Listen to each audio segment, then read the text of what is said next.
the creation of Gerald.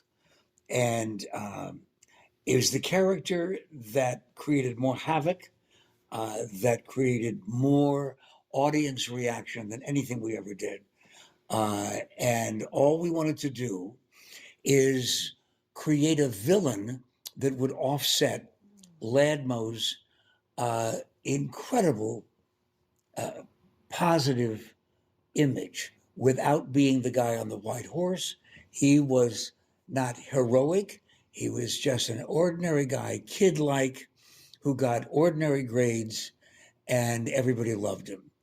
But as Wallace understood, in theater, wrestling, anything like that, you have a good guy, he's better if you have a bad guy. You've got to have the heel, you got to have the villain.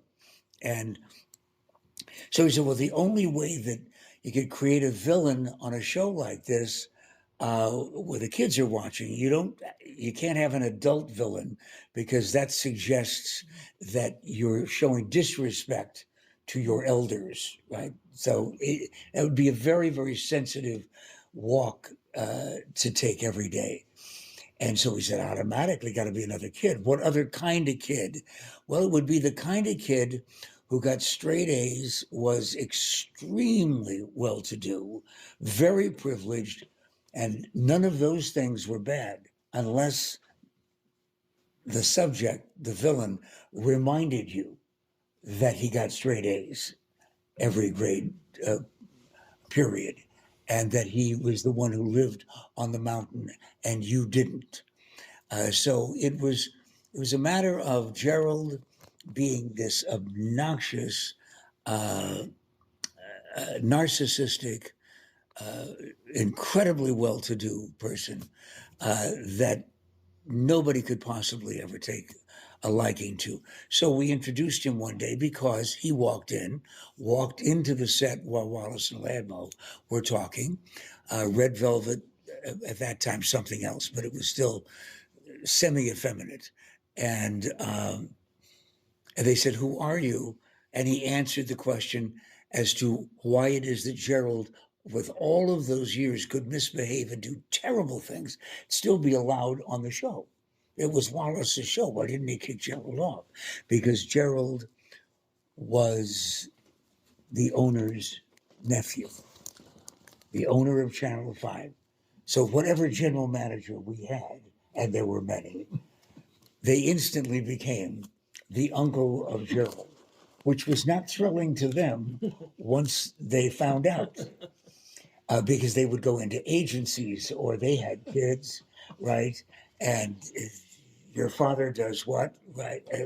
You are the guy who Well, we had no idea the power of his villainy until the first personal appearance. And the first personal appearance that Gerald made was in 62, 63. And Gerald walked on. And that weekend, only 5 days later, his first appearance was made.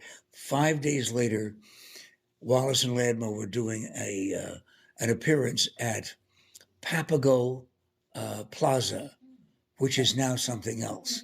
But at Scottsdale Road, right? Big time intersection. ASU has the big complex across the street now. But there were a bunch of little stores. And so they weren't used to a large attendance for anything. They had relatively small, humble stores and a gathering of somewhat regular clients and customers. But it was this great intersection, and they wanted to juice up the attention for Papago Plaza and invited Wallace and Ladmo to do the show with the band on the back of a flatbed truck. And so we got there, having announced that Gerald would be in attendance each day of the 5 days of his existence. When we arrived, there were 10,000 kids. We were told the number by the management and the police. In the small complex. But the parking lot that faced Scottsdale Road and McDowell, right, was huge. And then the stores are set back. They said you drew 10,000 kids. And Wall and Ladd were surprised too, because they always would draw. But what's new here? Wall and Ladd, the band does a number. And Wallace says, there's somebody new on the show that we brought. And Wallace or Gerald has been in a car the whole time. Gerald comes up on stage. It was like a Bund meeting for the Nazis, except I was the Nazi. It was, as far as you could see, all the way to Scottsdale Road, is nothing but kids standing there. And Gerald gets up, begins to insult the audience for the way they were dressed, and haven't you anything better to do with your lives? And something about the fact that this part of Scottsdale is foreign to me because there's tract homes everywhere. I live up there, and I think Gerald was there for maybe 3 minutes, and things began to sail through the air. There were projectiles. No, we didn't expect this.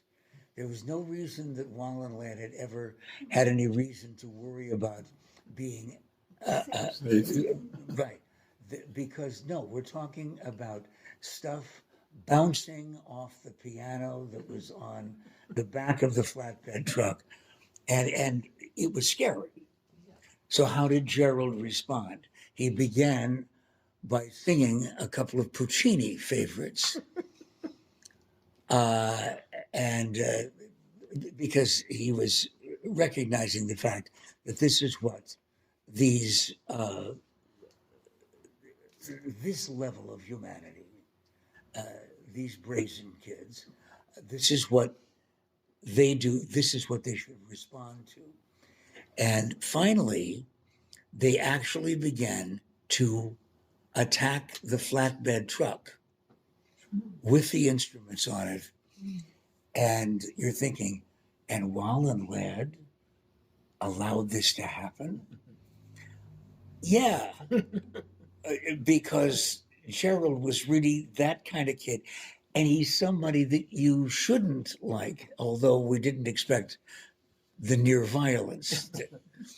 And so finally, did a couple of numbers, and the kids would not stop. I don't think anyone said, let's get him and throw him in the canal, but it was close to that. And Wall and Ladd got Gerald to get back. They couldn't get to the car where we were. So I got into a pickup truck that was right in back, and I suppose part of the staging people got him back, a pickup truck right in back of the stage. We locked the doors. And remember, Gerald had only been alive for 5 days. And about 150 kids circled the flatbed truck and came back to where the pickup truck was.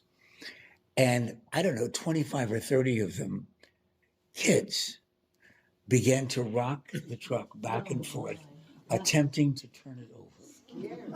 Scared. And while scary, I went through that for another 30 years. It was wonderful, but scary. Well, but when you've got a bad guy that's really a bad guy who lies, cheats, lies trying to get Ladmo off the show all the time, does everything he possibly can to take the show over himself, has every lousy quality that humanity could imagine, that's the kind that you want kids to get mad at. and they continued to love Ladmo. It was a very successful villain. But by the way, finally, the police came back and got the kids away from the pickup truck. But I mean, I'm inside doing one of these things, but I'm also going through the window, egging them on.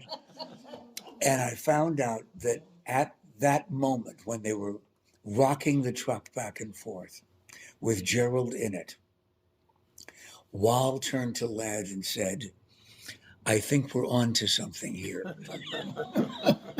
Very much so. That was the quote that I was told and would always be remembered. Now, in going out like that, because that's a really learning experience for Wall. It was a what experience? Like learning experience, like Oh. like the power of it, like because it was somewhat dangerous. Yeah, and I'm saying dangerous in the fact that it was. I mean, you were kind of scared, but No, and we never encouraged that. And right, once we right. knew, yes, once you we knew the power. then how did? I'm not sure on the stage shows. Were you always Gerald on the stage show? Did you always go as Gerald? Oh, we had to. Yeah, I was going to say there was no we other couldn't way. show up without Gerald. Right. Yeah. Okay. But then Aunt Maud occasionally, if it was going to be a fairly long show, and a Hubcap when he was created, mhm, he was the closer. okay. That was the finale. Mhm. So Gerald would go backstage, and the band would play, and they would give away Ladmo bags. By that time, I was Hub. Mhm. Now, did And by the way, excuse me, isn't that weird? First half, same guy. Virtually everybody knows it's the same guy. they do? And they are screaming and yelling, and police are putting kids back in their seats. And 15 minutes later, it's Hubcap. So, what type of security? What was the most security that you? Great. Was it the fair? Was Great. it? No. Every show in the contract, there was a thing that they had to recognize that minimum. Where you were going had to recognize. Yeah. With the contract, Mhm. and it said minimum 4 security people Set up. with Gerald from the dressing area to the stage. And every once in a while, you get somebody from Cincinnati who just got here and said, "It's a kid show." Well, get out of here. What? No, it was always this. Come on. Hey, I had Captain Kangaroo. Nobody was chasing him around. What are you doing? They're thinking a little bit big for themselves, aren't they? And the other security guards would say, "Just wait." And then they would come out, and the guy would go, Did you enjoy doing that character? "Oh my God! Oh, Maury!" That's the greatest response that you. That's applause for the villain, And when you make them respond, and the kids also knew that it was an act, that it was a performance, and so on, but they knew they were part of it. Yeah. So you would boo and yeah. Oh, but the only thing you can compare it to is wrestling, professional wrestling, and the kind of absolute lost out of their mind, the grown-ups. Yeah. Throwing things into the ring, attempting to attack. But it was it was marvelous. It's a phenomenal memory to me, as I also got to play so many other characters. But Gerald was, I think, the biggest success that I ever played as far as a character is concerned. And people would laugh at the other ones, and they would be sometimes shocked at Aunt Maud. And Captain Super was just a big bore. But Gerald was the villain, the bad guy. tying kids down to the railroad track. Did Wallace use him every day? I'm trying yeah. to remember. Yeah. Oh, every day. See, None of the characters were on every day except Gerald. Ladmo, of course, but Yeah. because it was always written in. There was Yeah. something that was gonna yeah, and we didn't have any kind of a formula. Aunt Maud a couple of days, Mhm. Captain Super, Time Machine was always great fun because it was always somebody totally new, you know, and it was Wallace's writing at its best. I don't think anybody could possibly appreciate how brilliant he was. And To do it every day. You're right. Yeah. okay, we got a time machine. We're doing Millard Fillmore. Why? Well, just read the teleprompter, right? And he would go into these bizarre, funny areas. But anyway, I wanted to tell you about Gerald. I'm sorry I missed all of that. Yeah. I watched it. I watched it too. But you can make up for it now so that you don't have to be the one who's rejecting me all the time. No, it's on YouTube, a whole variety of different things that. On YouTube. Oh, yeah. Just go to YouTube, put in Wallace and Ladmo. Did you Now ever you see gotta Hubcap? No. Do you know who that is? No. See, I don't know what it is. Okay. I mean, Walls and I've more. Okay, this is the really short version. Wall walks back into the dressing room. This is where we came up with most of the characters anyway. Wall walks into the dressing room after the show, says, "You know these Beatle guys? Now this is mid-'60s. These Beatle guys, they're all over the newspapers, not just the entertainment section. They're on the front page. They're this, and they went here. He said, we got to have a teenage sensation, overnight teenage sensation." So Mike Candela was our music director, and I figured, because I did everybody besides Wallace and Ladmo, that I would be whomever that was. And I remember saying, "When do you want us to be ready to introduce the character?" He says, "Well, tomorrow. It's an overnight teenage sensation." So I think we threw together a costume, so later, Hub got to be very, very popular on the show, and then people in the audience wanted a record because we were doing Little Richard and we were doing other people's songs, and Hub had this huge black bouffant, black eyebrows, and mink eyelashes, and a really nice kid from Cotton Corners, Tennessee. We had a biography for him. Very sweet, gentle kid, and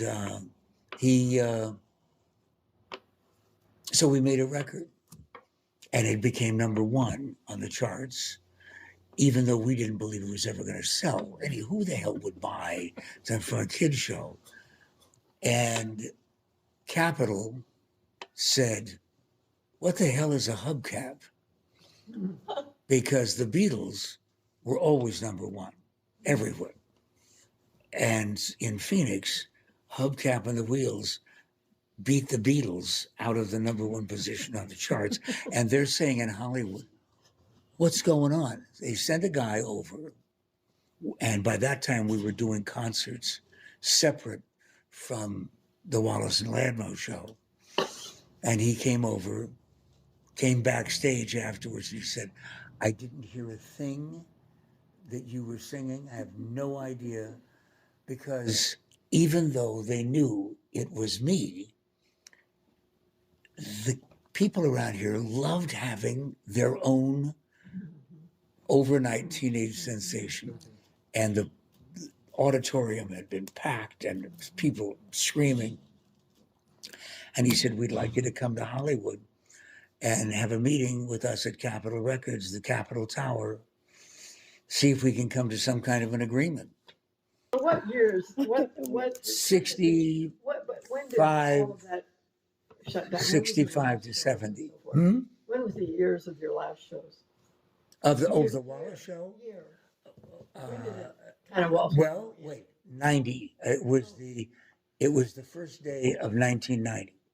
I just remember that it happened that way. Yeah. December the 31st. And